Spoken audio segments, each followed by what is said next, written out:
সাদউদ্দিন সাহেব দুই পায়ের মধ্যেখান দিয়ে বলটা চলে গেল।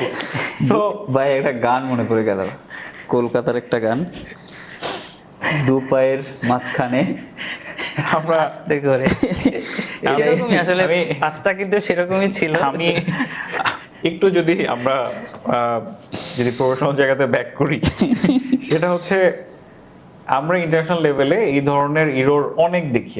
আমরা হচ্ছে ছোটবেলা থেকে যদি কিছু ভিডিও আমরা দেখি, আমরা হচ্ছে মেসির রোনালদোর, আমরা হচ্ছে ম্যারাডোনার হচ্ছে আগে কিছু ভিডিওতে দেখলাম যে তারা হচ্ছে ডিফেন্ডারকে এইভাবে করে ড্রিবল করে ফেলে দিয়ে হচ্ছে একটা অ্যাসিস্ট করবে বা হচ্ছে কি হয়তো একটা শট নেয়। আমরা মনে হয় একটা মিমও দেখেছি অনেক পপুলার, মার্সেলো দাঁড়িয়ে আছে, হ্যাঁ, বল নেই, মেসিও নেই, Right. মার্সেলো জানে না বল কোথা দিয়ে চলে গেছে, মানে দু পায়ের মাঝখান দিয়ে বলটা চলে গেছে। হ্যাঁ, তো এখানে আমার সাদউদ্দিন সাহেব দাঁড়িয়েছিলেন এবং যিনি বলটা ওনার দু পায়ের মধ্যেখান দিয়ে পাস দিলেন, সেও ডিরেক্টলি দাঁড়ানোই ছিল। সো উনি কি মনে করে মানে বলটা ইজিলি এত কমফোর্টেবল ওয়েতে ছেড়ে দিলেন, আমার মাথায় কাজ করে নাই এবং হচ্ছে আমার কোনো এখানে কিছু বলার নেই।